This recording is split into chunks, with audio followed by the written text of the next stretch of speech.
بسم الله الرحمن الرحيم صاد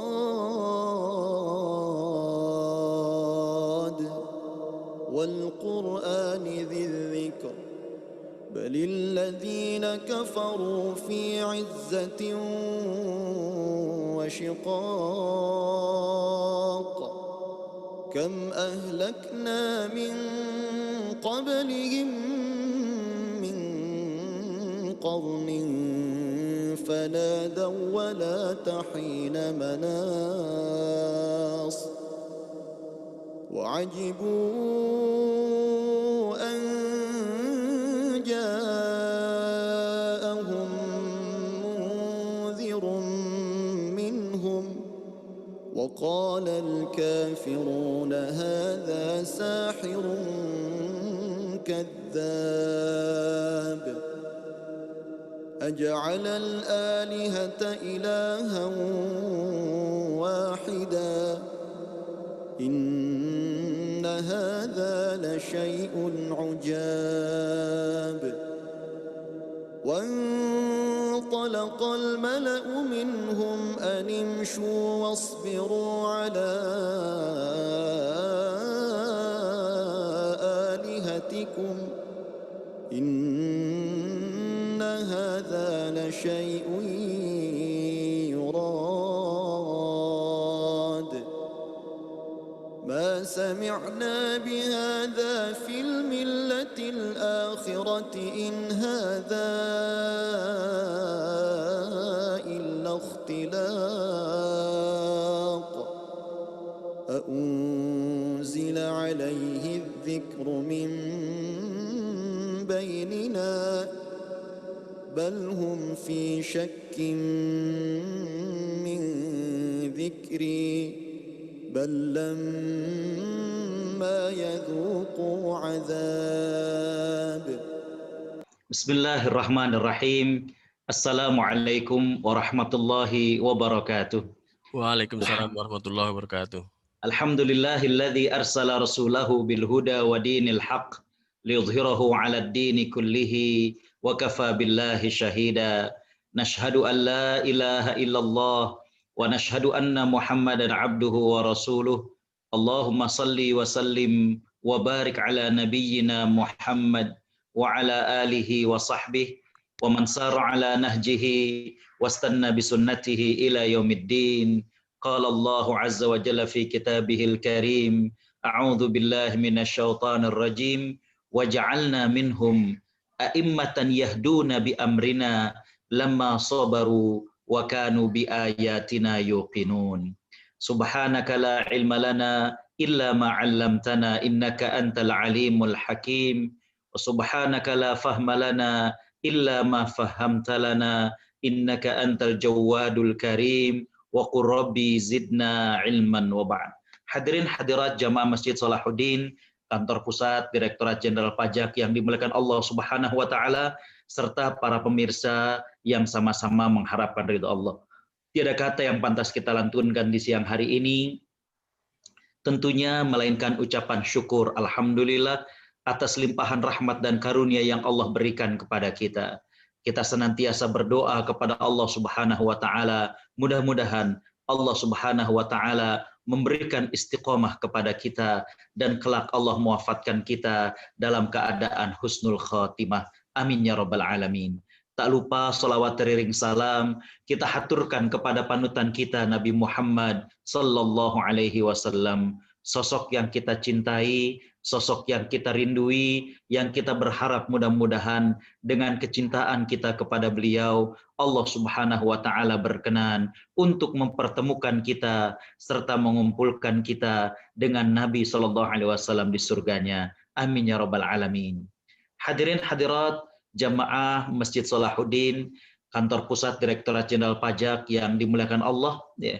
Pada kesempatan hari ini, siang ini, kita membahas tentang mengenal tokoh-tokoh ahli hadis dan metodologinya. Ya.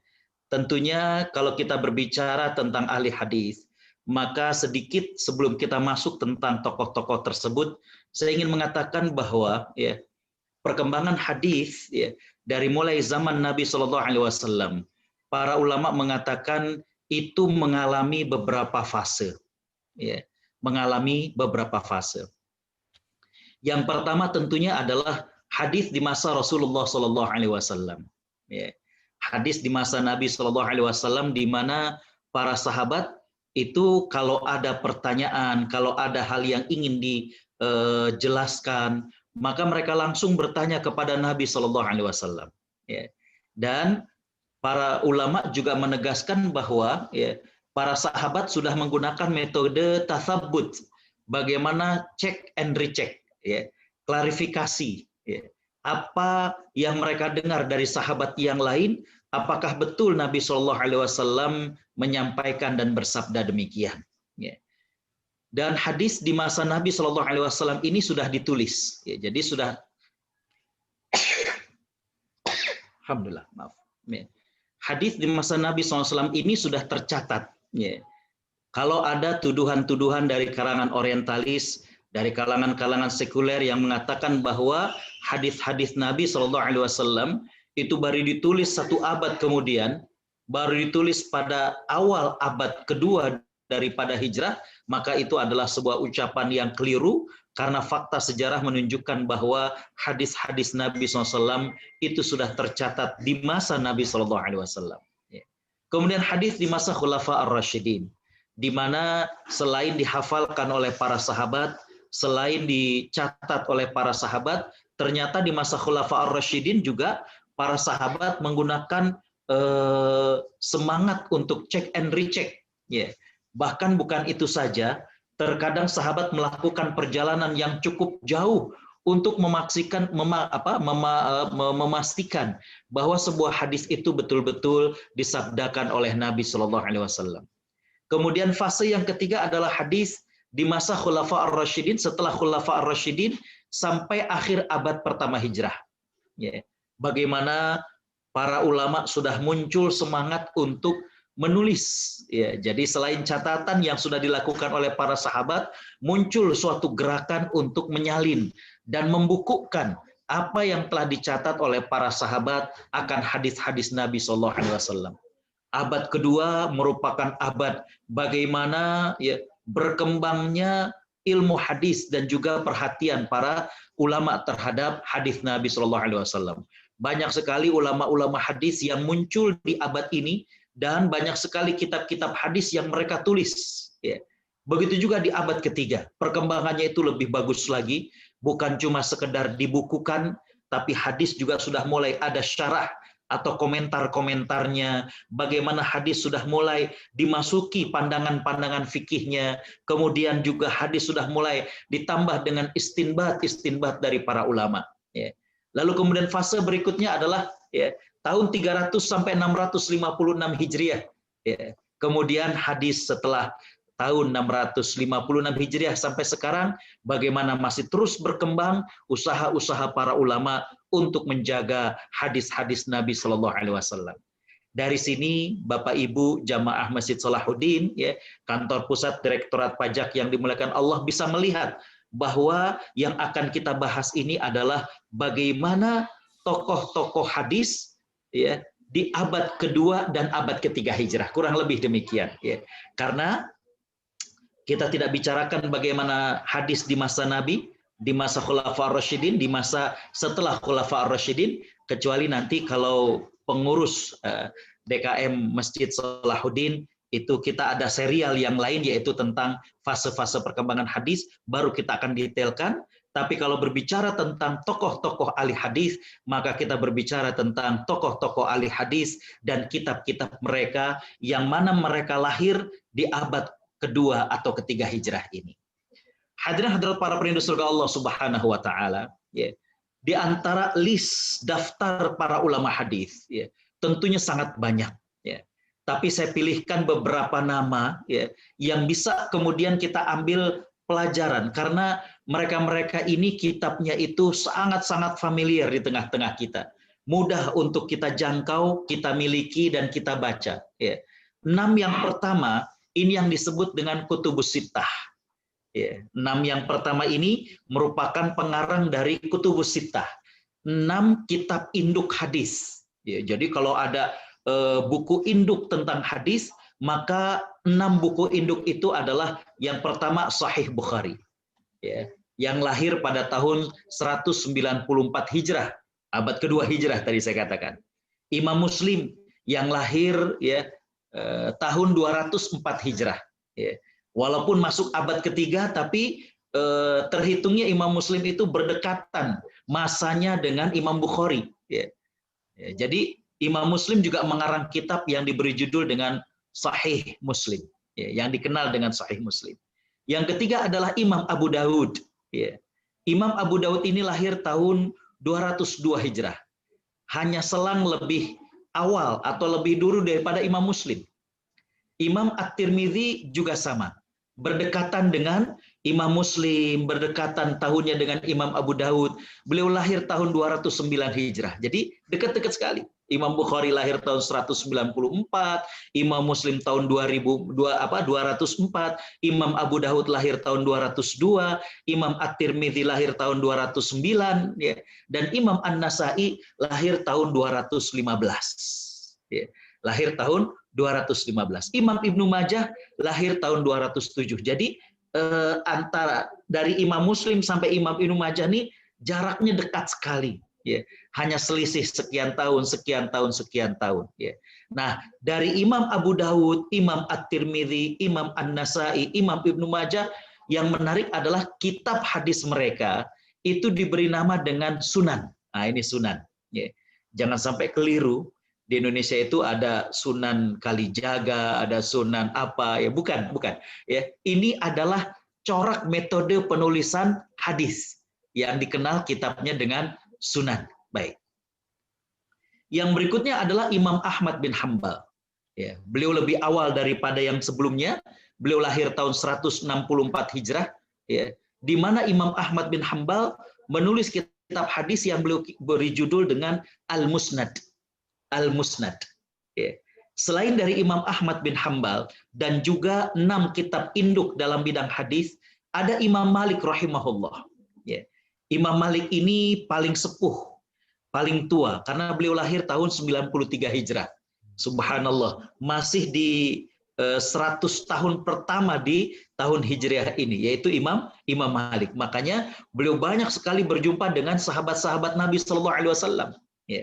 Sehingga hadis yang beliau riwayatkan, ya, itu adalah hadis-hadis yang sahih, karena hanya dari beliau ke sahabat tentunya dari Nabi Shallallahu Alaihi Wasallam. Ya.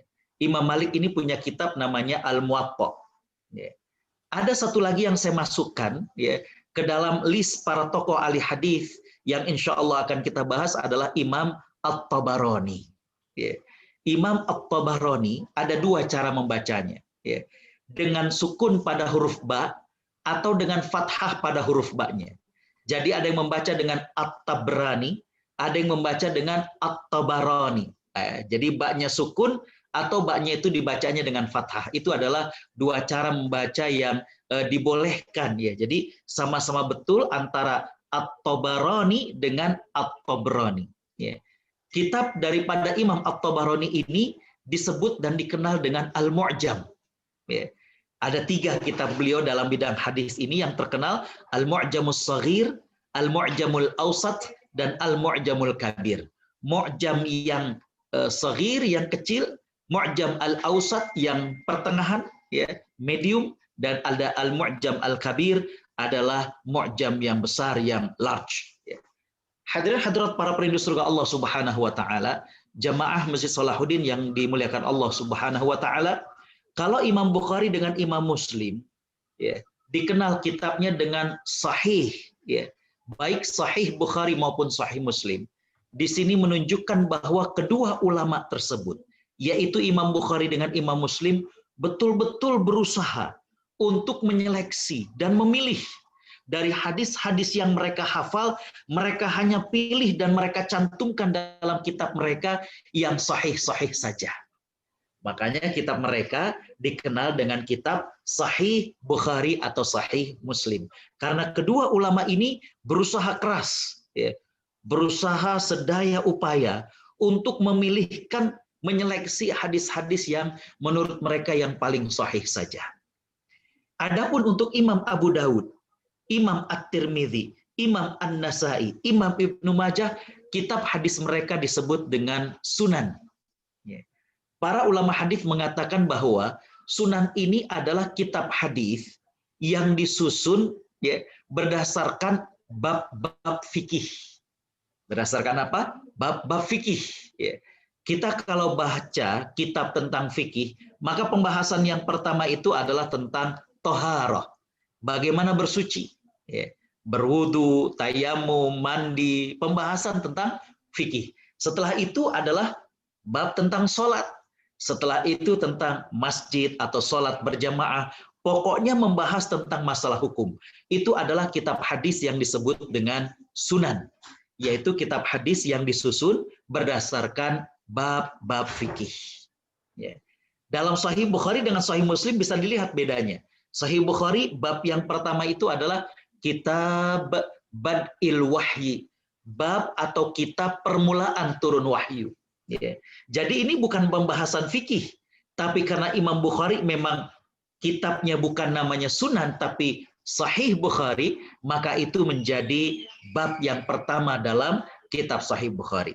Jadi kembali bahwa kalau Sahih Bukhari, Sahih Muslim adalah kitab yang penulisnya mengkhususkan memilih hadis-hadis yang sahih saja. Adapun Imam Abu Daud, Imam At-Tirmidzi, Imam An-Nasai, Imam Ibnu Majah, itu kitabnya disebut dengan sunan karena mereka menulis kitab hadisnya berdasarkan bab-bab fikih. Imam Ahmad bin Hambal punya keunikan yang lain.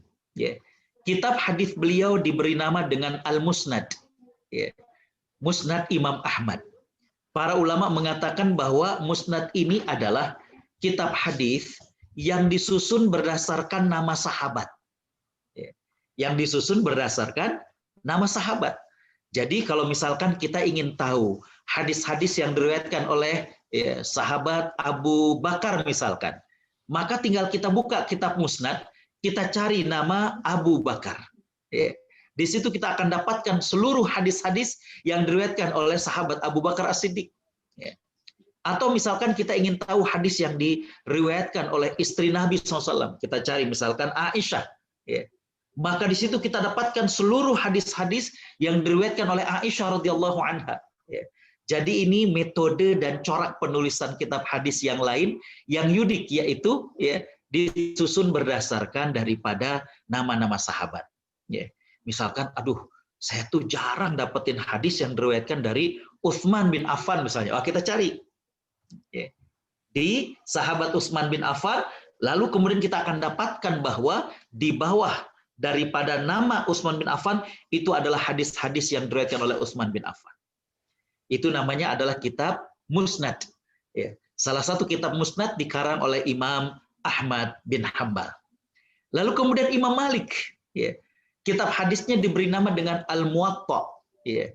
Di mana sebab dari dinamakannya Al-Muwatta ini, kata Imam Malik, setelah beliau menulis kitab hadis tersebut, beliau sodorkan kepada para ulama, minta pandangan dan komentar beliau. Mereka-mereka ini. Jadi Imam Malik mendatangi para ulama dan kemudian minta masukan mereka. Maka kata Imam Malik, fawata'uni ala dzalik. Maka mereka muwatta, mereka sepakat bahwa ini adalah kitab yang bagus dan layak untuk kemudian diajarkan. Maka dari kalimat fawata'uni, mereka menyepakati aku, merekomendasikan kitab ini, maka kitab tersebut diberi nama dengan Al-Muwatta. Jadi menarik ada Sahih Bukhari, Sahih Muslim, ada Sunan Abu Daud dan lain sebagainya, ada Musnad Imam Ahmad, ada Muwatta karangan Imam Malik, dan juga tadi saya katakan ada Mu'jam. Mu'jam ini arti asal adalah ensiklopedi. Jadi Imam At-Tabarani itu membuat ensiklopedi dari yang kecil, yang sedang, sampai yang kemudian terlengkap. Makanya kemudian kitabnya itu diberi nama dengan Al-Mu'jam, yang artinya adalah ensiklopedi. Baik, kita akan lihat dan kenali tokoh-tokoh ini mungkin dikarenakan waktu yang terbatas. Pada kesempatan hari ini kita akan mengkaji dua dulu dari para tokoh-tokoh ahli hadis yang mumpuni ini. Yang pertama adalah Imam Al-Bukhari. Ya. Imam Al-Bukhari, nama lengkap beliau adalah Abu Abdillah. Ya. Jadi kunyah itu disunnahkan dan itu dipakai oleh para ulama. Ya. Bagaimana nama beliau adalah Muhammad, tapi anak beliau, ya, Hadirin Khotaliman rahimakumullah, Abdillah. Sehingga kemudian beliau digelari dengan Abu Abdillah. Ya. Nah, cuma yang menariknya adalah bahwa dalam satu riwayat bahwa Abdillah di sini itu bukan anak dari Imam Bukhari, ya, tapi panggilan saja Abu Abdillah. Karena dalam riwayat yang lain saya baca bahwa Imam Bukhari wafat dan tidak meninggalkan keturunan. Ya. Baik, Imam Bukhari dilahirkan pada tahun 194 Hijrah, ya, di daerah Bukhara, ya, dan beliau lahir dalam keadaan yatim. Beliau diasuh oleh ibunya, yang mana ibunya itu sangat-sangat ingin anaknya itu menjadi seorang ulama. Ya. Dan beliau melihat betul bagaimana ada hal-hal menonjol yang dimiliki oleh anaknya, yaitu Muhammad bin Ismail Al-Bukhari ini. Ya. Dilihat bagaimana anaknya ini bagus hafalannya, kemudian juga tingkah lakunya juga baik, maka kemudian sang ibu betul-betul mengarahkan sang anaknya untuk kemudian menjadi seorang ulama. Ya. Diriwayatkan bahwa Imam Bukhari, ya, tahun 210 itu sudah melakukan perjalanan, ya, artinya beliau sudah belajar ke sana kemari, belajar hadis. Ya.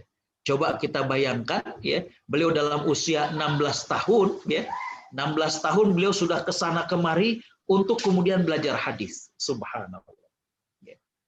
Di sini setelah beliau belajar di dalam kota, artinya di tempat beliau dilahirkan, belajar dari ulama-ulama, dari satu majelis ke majelis yang lainnya. Setelah itu baru beliau kemudian ke Hijaz.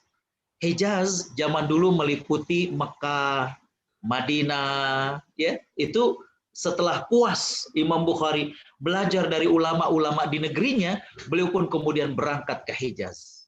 Ya. Beliau tinggal di sana sampai 6 tahun. Ya. Luar biasa. Beliau belajar dari ulama-ulama yang ada di Madinah, beliau belajar dari ulama-ulama yang ada di Mekah. Setelah dari Hijaz, maka beliau kemudian pergi ke Syam. Jangan salah, di Syam juga banyak sekali para ulama. Ya. Salah satu masjid tertua yang ada di Damaskus adalah Masjid Al-Qurwain. Ya. Bagaimana ulama-ulama di sana, dan Syam saat itu bukan saja Syria negara saat ini, tapi juga mencakup Jordania, Palestina, yang itu banyak sekali para ulama. Ya. Imam Bukhari setelah dari Syria kemudian beliau belajar ke Mesir, beliau belajar ke Basra, beliau belajar ke Kufa, beliau belajar ke Baghdad yang merupakan pusat peradaban dan keilmuan Islam pada saat itu. Imam Bukhari diceritakan punya hafalan yang sangat kuat. Bahkan diriwayatkan bahwa beliau, ya, sanggup hafal dengan satu kali baca. Subhanallah. Jenius beliau. Ya. Satu kali baca beliau langsung hafal. Ya. Subhanallah. Ya. Imam Bukhari bukan cuma cerdas, bukan cuma memiliki kekuatan hafalan yang baik, tapi Imam Bukhari juga adalah seorang yang zuhud, seorang yang wara'. Ya. Bagaimana beliau ahli ibadah. Ya. Bagaimana beliau wara', tidak mau kemudian menjadi corong dari para penguasa saat itu. Ya. Di mana hadirin khotaliman rahimakumullah, diriwayatkan bahwa beliau itu jauh dari kehidupan para penguasa. Ya. Jadi kembali bahwa itulah Imam Bukhari. Selain beliau itu cerdas, kuat hafalannya, zuhud dan wara', ya, maka beliau hadirin khotaliman rahimakumullah juga adalah pribadi yang pemberani. Ya. Beliau adalah pribadi yang dermawan. Ya. Subhanallah. Ya. Para ulama yang semasa dengan beliau maupun setelah beliau selalu memuji kepada Imam Bukhari. Ya. Ulama satu masa dengan beliau itu memuji Imam Bukhari. Ya. Bukan itu saja, ulama setelah beliau meninggal dunia itu selalu memuji kepada Imam Bukhari. Ya. Ini di antara pujian para ulama. Ya. Bagaimana Imam Ahmad pernah mengatakan, Khurasan tidak pernah melahirkan orang sehebat daripada Imam Bukhari. Ya. Jadi ini merupakan suatu pujian dari Imam Ahmad bin Hanbal. Ya. Bahwa Imam Bukhari ini adalah seorang yang sangat luar biasa, seorang yang diakui keulamaannya baik oleh para ulama semasa dengan beliau maupun ulama-ulama setelah beliau. Imam Ibnu Khuzaimah, ya, yang juga merupakan salah seorang murid beliau, ya, jadi Imam Ibnu Khuzaimah ini juga punya kitab hadis yang namanya adalah kitab Sahih Ibnu Khuzaimah, ya, ya, tapi tidak saya pilihkan karena tadi sudah kita pilih Sahih Bukhari dan Sahih Muslim. Imam Ibnu Khuzaimah selaku murid beliau, ya, beliau sampai mengatakan matahta adimis sama, nggak ada di kolong langit ini orang yang lebih tahu dan orang yang lebih hafal hadis melainkan Muhammad bin Ismail al-Bukhari. Subhanallah. Jadi kembali bahwa ulama-ulama semasa dengan beliau maupun ulama-ulama setelah beliau selalu memuji Imam Bukhari. Hadirin hadirat jamaah Masjid Salahuddin dan juga para pemirsa yang dimuliakan Allah, setelah sekilas kita tahu tentang Imam Bukhari, mari kita lihat bagaimana kitab Jami' As-Sahih. Nama kitab ini ada 3 dan cukup panjang.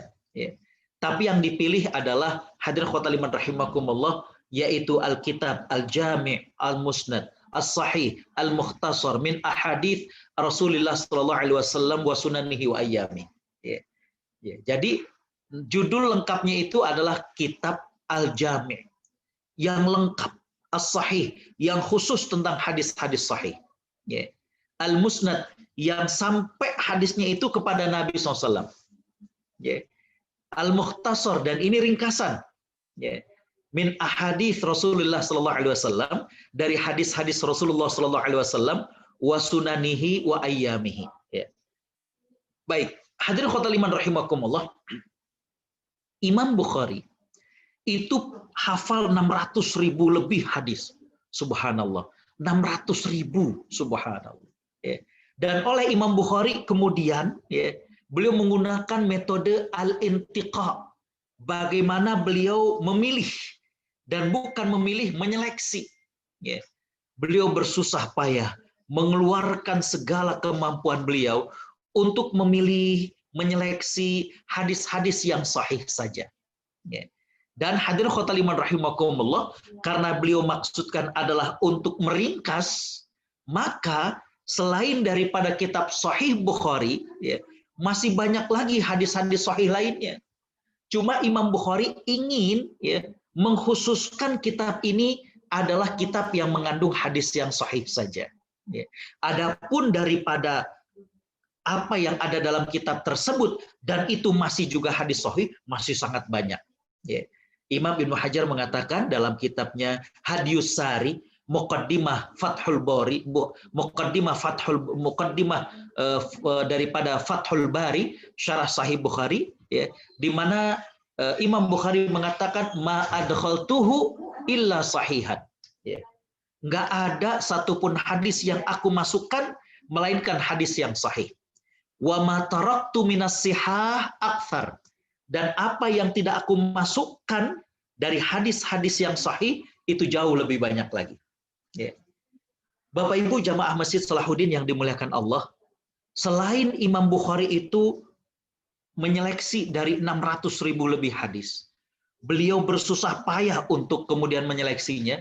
Imam Bukhari itu sebelum mencantumkan satu hadis dalam kitabnya, subhanallah, beliau berwudu dulu, beliau kemudian sholat 2 rakaat sambil mohon petunjuk kepada Allah Subhanahu wa taala.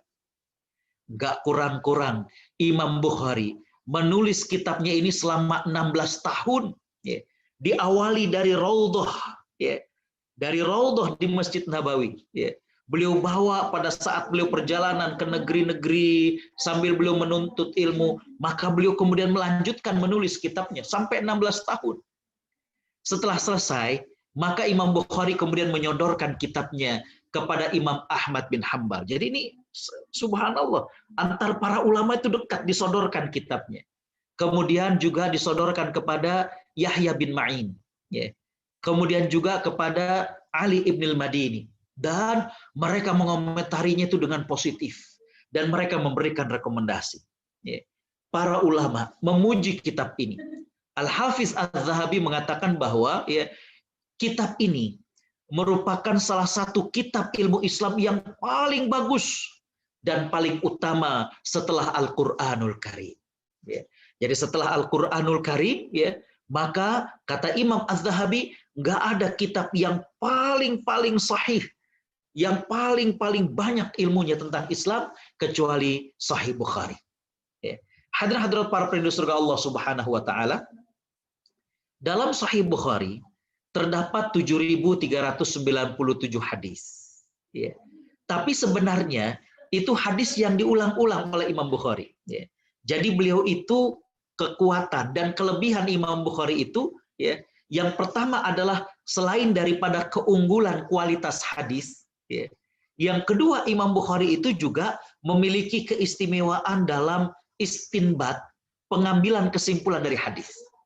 Dan itu bisa dilihat dari judul bab-babnya. Ya. Makanya Imam Bukhari kadang suka memenggal, memotong sebuah hadis dan kemudian potongannya itu diletakkan dalam bab yang lain. Ya. Sehingga banyak terjadi pengulangan. Ya.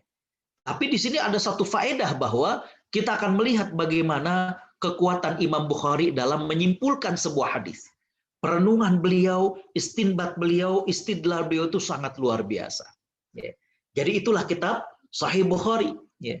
Luar biasa dari mulai beliau menulisnya, bagaimana adabnya ketika Imam Bukhari menulisnya, kemudian juga bagaimana kualitas perawi dalam kitab hadisnya, bagaimanakah istinbat, pengambilan kesimpulan daripada hadis-hadis yang ada dalam Sahih Bukhari. Sungguh luar biasa. Ya. Hadirin khotaliman rahimakumullah, Imam Bukhari wafat di Kartab, ya, yang jaraknya dengan Samarkand itu sekitar 2 farsakh.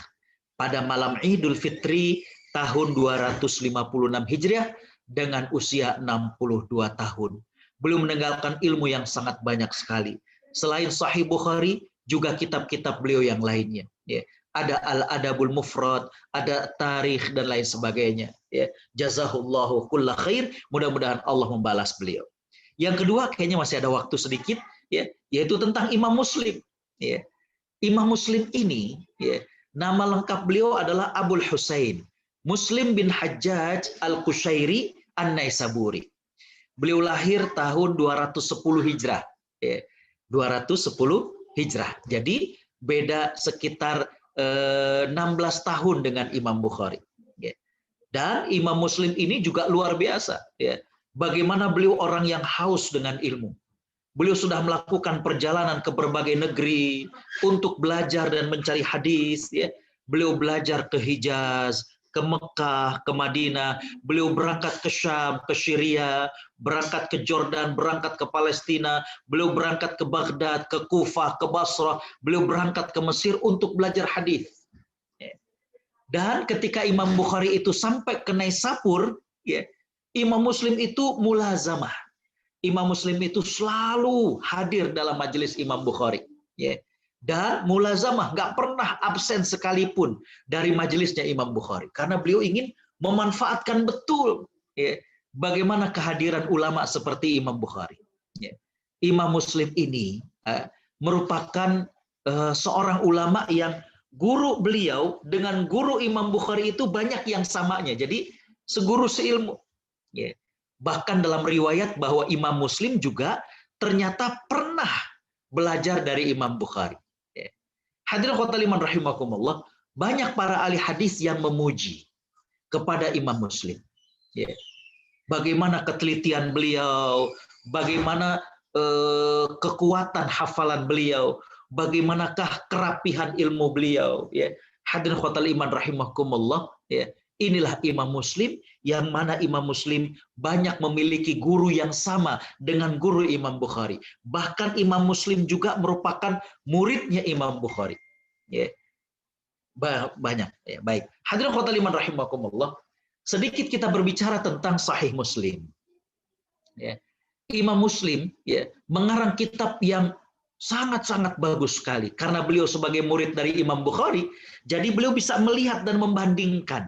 Beliau bisa melihat dan menilai, ya, kitab Sahih Bukhari karangan gurunya ini kurangnya di mana. Ya. Dan itulah yang kemudian beliau perbaiki atau beliau lengkapi atau beliau sempurnakan. Imam Nawawi, salah seorang ulama yang mensyarah, mengomentari hadis-hadis dalam Sahih Muslim ini dengan sangat bagus, beliau mengatakan bahwa dalam Sahih Muslim, Imam Muslim menerapkan metode yang sangat teliti, menerapkan metode yang sangat sempurna, ya, di mana jarang ada orang yang mampu untuk membuat sebuah buku yang metodenya itu serapih Imam Muslim. Jarang, kata Imam An-Nawawi, ada orang di masa itu, ya, bahkan hampir nggak ada yang bisa menulis buku dengan seteliti daripada Imam Muslim seperti itu. Ya. Nih, begini metodenya Imam Muslim. Jadi Imam Bukhari itu kan tadi saya katakan suka memotong-motong sebuah hadis, sehingga seorang pelajar hadis atau yang baru pemula dia akan menyangka bahwa ini hadis yang berbeda-beda. Ya. Tapi Imam Muslim, ya, beliau melihat bahwa oh ini perlu dilengkapi, artinya perlu diperbaiki. Ya. Maka Imam Muslim bahkan bukan cuma beliau komitmen dengan satu judul, satu bab. Ya. Bahkan Imam Muslim juga mengumpulkan riwayat-riwayat yang lain yang ada perbedaan-perbedaan lafaz yang masih satu makna. Sehingga kalau bagi para pemula yang belajar hadis, baca Sahih Muslim, dia akan merasa bahwa oh iya, ya, bagaimana hadis ini ternyata kronologisnya seperti ini. Oh, peristiwa Nabi bersabda seperti itu karena begini. Oh, lagi ada begini. Jadi informasi tentang sebuah hadis itu menjadi lengkap. Ya, itu kelebihan beliau. Ya. Jadi beliau kumpulkan hadis berdasarkan bab-babnya dan beliau concern dengan lafaz-lafaz yang ada. Ya. Nah, hadirin khotimah rahimakumullah, ya, Imam Muslim juga sangat teliti membedakan antara kalimat haddatsana, akhbarona yang disampaikan oleh para perawi. Jadi Bapak Ibu kalau baca kitab hadis yang ada sanadnya, itu kadang kita baca ada yang haddatsana fulan, haddatsana fulan. Ada juga yang mengatakan akhbarona fulan, akhbarona fulan. Dan itu oleh Imam Muslim diteliti dan beliau dapatkan bahwa ternyata berbeda antara haddatsana dengan akhbarona. Ya. Teliti sekali Imam Muslim. Ya. Nah, dalam kitab beliau terdapat 7.275 hadis, termasuk hadis yang terulang. Kalau dibuang ternyata hanya 4.000 hadis saja. Ya. Bapak Ibu Allah Subhanahu wa taala rahmati, cuma sayangnya Imam Muslim tidak sempat di pertengahan kitabnya nggak sempat mencantumkan judul-judul bab. Ya.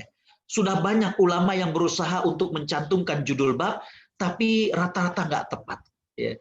Ulama yang paling bagus, ya, memberikan judul bab adalah Imam Nawawi dalam kitabnya Al-Minhaj Syarah Sahih Muslim Ibni Hajjaj.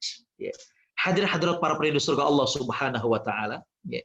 Memang kalau dilihat dari keabsahannya, kualitas hadisnya, Imam Bukhari itu menempati posisi yang pertama dan Imam Muslim itu yang kedua.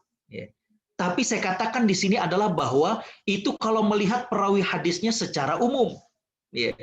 Jadi secara umum maka Sahih Bukhari itu berada pada tempat yang pertama, Sahih Muslim berada pada tempat yang kedua. Ya. Tapi kalau kemudian hadis per hadis, apple to apple kita bandingkan, maka hadirin khotimah rahimakumullah, banyak juga hadis-hadis dalam Sahih Muslim yang jauh lebih sahih daripada apa yang terdapat dalam Sahih Bukhari. Ya. Hadirat jemaah Masjid Salahuddin, kantor Direktorat Pajak yang dimuliakan Allah, makanya dalam sebuah syair dikatakan, ya, bahwa tasyajara qaumun fil Bukhari wa Muslimin. Ya. Orang-orang berbeda pendapat, mana nih yang lebih bagus antara Sahih Bukhari dengan Sahih Muslim. Mereka berkata bahwa Sahih Bukhari itu lebih unggul dalam hal kesahihan. Ya. Karena Imam Bukhari ketika beliau ingin menerima sebuah hadis, maka beliau mensyaratkan bahwa hadis tersebut diriwayatkan dari murid yang memang pernah belajar dari gurunya. Ya. Jadi untuk meyakinkan bahwa murid ini betul-betul meriwayatkan hadis dari gurunya, Imam Bukhari mensyaratkan bahwa murid tersebut perlu ada bukti bahwa dia pernah belajar. Ya. Kalau Imam Muslim maka menyukupkan al-mu'asarah. Ya. menyukupkan bagaimana murid dengan guru satu masa. Kalau ada satu masa udahlah, ya kayaknya mereka ini belajar. Nah, jadi dengan demikian, ya secara keabsahan, secara kualitas kesahihan, maka Sahih Bukhari lebih unggul. Ya. Tapi kalau Sahih Muslim unggulnya itu dalam hal penyusunan. Bagaimana susunannya lebih tertib, susunannya lebih rapi, bagaimana Imam Muslim mengumpulkan hadis-hadis yang satu tema, ya. Lalu kemudian Imam Muslim dengan telitinya mencari hadis-hadis dengan lafaz yang berbeda. Jadi seorang yang belajar dari kitab Sahih Muslim, dia mendapatkan ilmu yang sangat luas sekali, ya, yaitu tentang bagaimanakah kronologis dari sebuah hadis. Ya. Hadirin hadirat para perindu surga Allah Subhanahu wa taala, waktu juga yang memisahkan kita. Insya Allah akan kita sambung dalam kesempatan berikutnya. Kembali ingin saya katakan bahwa hadis, ya, telah mengalami berbagai fase. Ya. Ada di masa Nabi SAW, di masa Khulafa ar-Rasyidin, setelah Khulafa ar-Rasyidin, dan di abad kedua dan abad ketiga, ini merupakan puncak daripada, ya, bagaimana ilmu hadis itu. Ya. Hadis itu ditulis, hadis itu dipilih yang sahih, hadis itu kemudian disyarah, itu di abad kedua dan abad ketiga. Maka kalau tema kita adalah mengenal tokoh-tokoh ahli hadis yang paripurna, maka kita ambilkan tokoh-tokoh dari abad kedua hijrah atau abad ketiga hijrah. Dan tadi saya sudah sebutkan, ya, kita akan membahas yaitu Imam Bukhari, Imam Muslim, dan dua kitab sahih mereka, lalu Imam Abu Dawud, Imam At-Tirmidzi, Imam An-Nasai, Imam Ibnu Majah, dan kitab sunan mereka. Tadi saya sudah ceritakan kenapa disebut kitab mereka dengan sunan. Ya. Kemudian juga ada Imam Ahmad yang kitabnya diberi nama dengan Al-Musnad. Tadi, apa bedanya musnad dengan sunan? Apa bedanya dengan sahih? Lalu Imam Malik dengan kitabnya Al-Muwatta. Dan yang terakhir adalah insya Allah Al-Imam At-Tabarani dengan kitabnya Al-Mu'jam. Hadirin khotal iman rahimakumullah, waktu juga yang memisahkan kita, kembali saya sampaikan dan saya kembalikan kepada Ustadz Ali. Jazakumullah khairan. Assalamualaikum warahmatullahi wabarakatuh. Waalaikumsalam warahmatullahi wabarakatuh. Syukron, jazakallah khairan pada Ustadz Dr. Agus Setiawan MA yang telah menyampaikan materi kajian pada siang hari ini. Kita lanjut ke acara berikutnya yaitu sesi tanya jawab, Ustadz, ya. Bagi para jamaah yang ingin bertanya bisa tulis di kolom chat. Silakan, Ustadz. Ada titipan pertanyaan Ustadz nih dari jamaah nih. Kalau suatu hadis sudah disahihkan oleh Bukhari dan Muslim, apakah perlu disahihkan, masih perlu disahihkan oleh Albani gitu? Ini pertanyaan itu persis seperti. Bismillahirrahmanirrahim. Alhamdulillah wassalatu wassalamu ala Rasulillah wa ba'd. Hadirin khotal iman rahimakumullah, ya. Menarik ya pertanyaannya tentang masalah tashih, ya. Apabila sebuah hadis sudah dinyatakan sahih, apakah kemudian perlu kita cantumkan, ya, tashih ataupun penilaian sahih atau tidak dari ulama terbaru ataupun ulama kontemporer seperti Syekh Albani dan lain sebagainya, ya. Bapak Ibu Allah Subhanahu wa taala rahmati, ya. Ketika hadis itu sudah dinyatakan oleh Imam Bukhari dan Imam Muslim bahwa hadis itu adalah sahih. Sahih ini artinya adalah bahwa informasi itu merupakan sabda Nabi adalah valid, maka tidak perlu untuk kemudian dicantumkan penilaian dari ulama kontemporer. Ya. Nggak perlu di-endorse lagi. Ya. Ketika kemudian hadis itu misalkan diriwayatkan oleh Imam Bukhari dalam kitab sahihnya, ya, maka sudah cukup. Ya. Al-Imam Ibnu Salah, beliau mengatakan, Imam Ibnu Salah ini seorang ulama pakar ilmu hadis, ya. Beliau mengatakan bahwa tashih, penilaian sebuah hadis yang sudah sempat diberi penilaian oleh para ulama terdahulu, maka nggak perlu untuk dikomentari pada saat ini. Ya. Kecuali, kata beliau, hadis di masa dulu hadisnya adalah dhaif. Ya. Maka kemudian ulama sekarang melakukan penilaian. Maka itu boleh. Karena kenapa? Bisa jadi hadis itu kemudian naik derajatnya menjadi sahih li ghairih. Ya.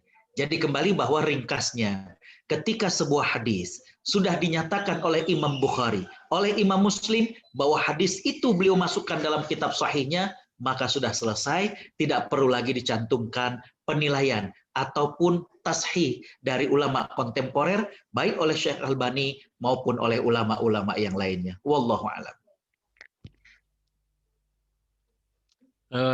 Ada lagi Ustaz. Kenapa yang sering didengung-dengungkan menggunakan kitab Shahihain, padahal ada juga kitabnya Imam Malik yang hidupnya bertemu dengan para sahabat lebih dulu dari Imam Bukhari dan Muslim. Gitu, Ustaz. Baik, bismillahirrahmanirrahim. Alhamdulillah, salatu wassalamu ala rasulillah. Bagus sekali pertanyaannya, ya. Kenapa yang lebih sering dikenal itu as-sahihain, yaitu Sahih Bukhari dan Sahih Muslim. Padahal tadi saya jelaskan bagaimana Imam Malik itu tahun 93 Hijrah lahirnya.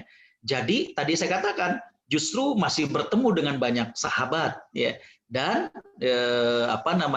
kitabnya juga tentu lebih awal daripada Sahih Bukhari dan Sahih Muslim. Jawabannya adalah bahwa yang pertama, Imam Malik dalam kitab Al-Muwatta tidak mengkhususkan hadis-hadis yang nyambung sampai kepada Nabi. Jadi dalam kitab Al-Muwatta itu banyak juga athar, pandangan, perkataan, sikap dari para sahabat. Nah, itu oleh Imam Malik dituliskan dalam kitab Al-Muwatta-nya. Sedangkan Sahih Bukhari dengan Sahih Muslim, ini hadis-hadisnya nyampe kepada Nabi SAW. Itu bedanya yang pertama. Ya. Jadi Imam Malik dalam kitab Al-Muwatta itu banyak mencantumkan athar, ya.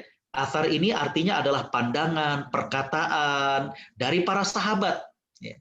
Yang kedua, Imam Malik, beliau tidak konsentrasi, artinya beliau tidak fokus dengan riwayat yang sahih saja.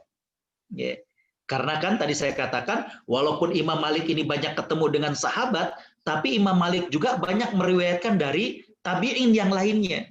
Ya, dari yang lain-lainnya. Nah, ini tidak semuanya itu sahih. Ya.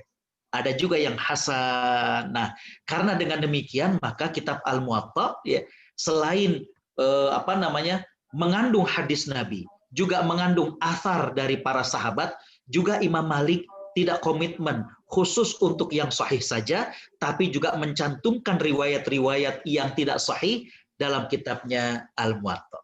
Ya. Jadi itu diantaranya kenapa yang sering kita kenal itu adalah as-sahihain. Tapi Bapak Ibu kalau mau belajar Al-Muwatta ini sangat bagus sekali, ya. Karena di situ kaya. Dan saya katakan dalam majelis ini bahwa Imam Maliklah yang pertama kali memasukkan pembahasan fikih dalam kitab hadis. Jadi biasanya para ulama dulu cuma nulis hadis saja.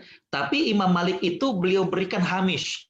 Hamish itu beliau kasih catatan kaki, dan catatan kaki ini adalah banyaknya itu adalah kesimpulan-kesimpulan fikih dari sebuah hadis.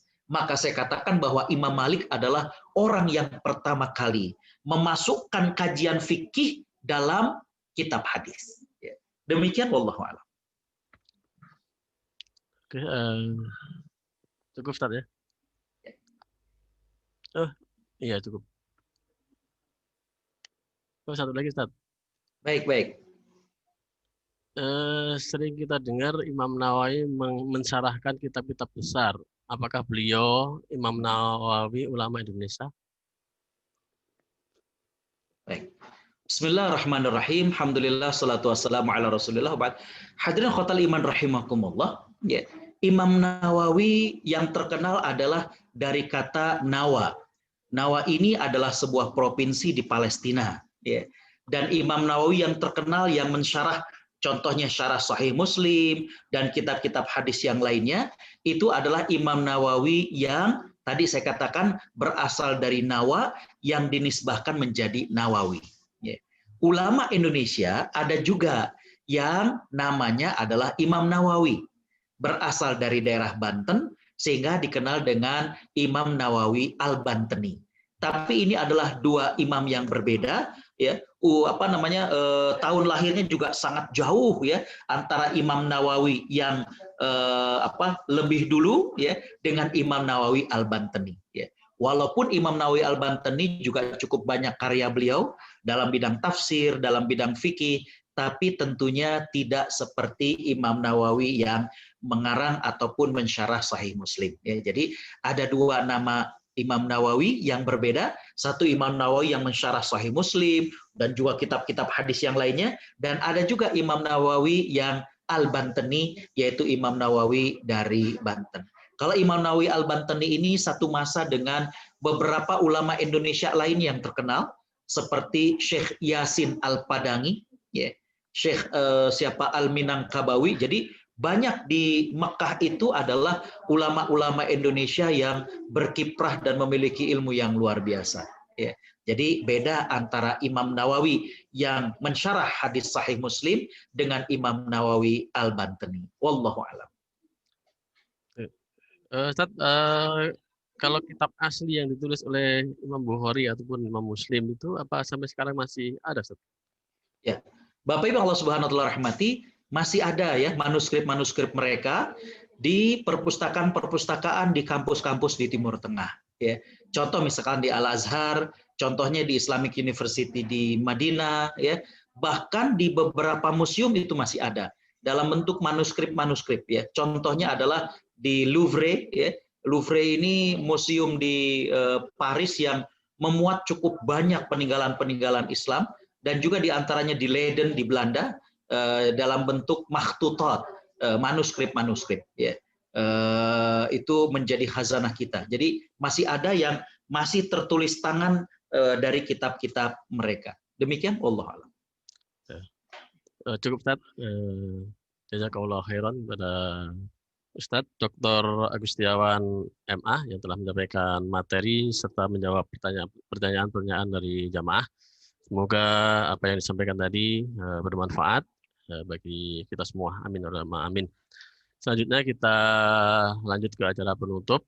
Mohon kepada Ustadz untuk menyampaikan doa penutup. Bismillahirrahmanirrahim. Alhamdulillahirabbil alamin. Hamdan syakirin, hamdan na'imin, hamdan yuafi ni'amahu wa yukafi'u mazidah. Ya Rabbana lakal hamdu wa lakal syukru kama yanbaghi li jalali wajhika wa 'azimi sultanik. Allahumma salli ala Sayyidina Muhammad wa ala alihi wa sahbihi ajma'in. Rabbana zalamna anfusana wa illam taghfir lana wa tarhamna lanakunanna minal khasirin. Allahumma 'allimna ma yanfa'una wanfa'na 'uluman lana wa zidna 'ilma. Allahumma rzuqna fahman nabiyyin. Allahumma inna nastaudi'uka ma 'alimna wa ma hafizna fardudhu 'inda hajatina ilaih. Rabbana aghnina bil ilmi wa zayyinna bil hilmi wa akrimna bit taqwa wa jammilna bil afiyah. Rabbana atina fid dunya hasanah wa fil akhirati hasanah wa qina adzaban nar wa bifadli subhanaka rabbina rabbil izzati amma yasifun wa salamun alal mursalin walhamdulillahi rabbil alamin.